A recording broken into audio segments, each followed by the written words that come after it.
ஒரே மாதிரி எக் கறி வச்சு வச்சு உங்களுக்கு டயர்ட் ஆயிடுச்சுன்னா இந்த மாதிரி ட்ரை பண்ணுங்க.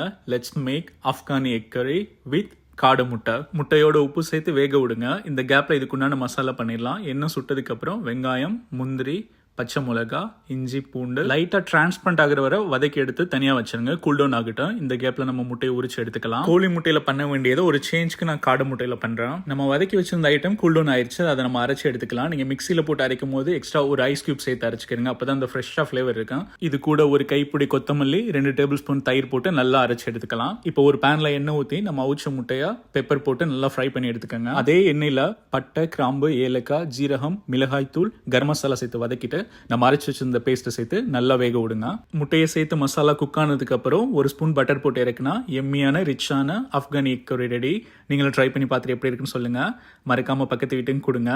Because sharing is caring. See you next time. Until then, bye.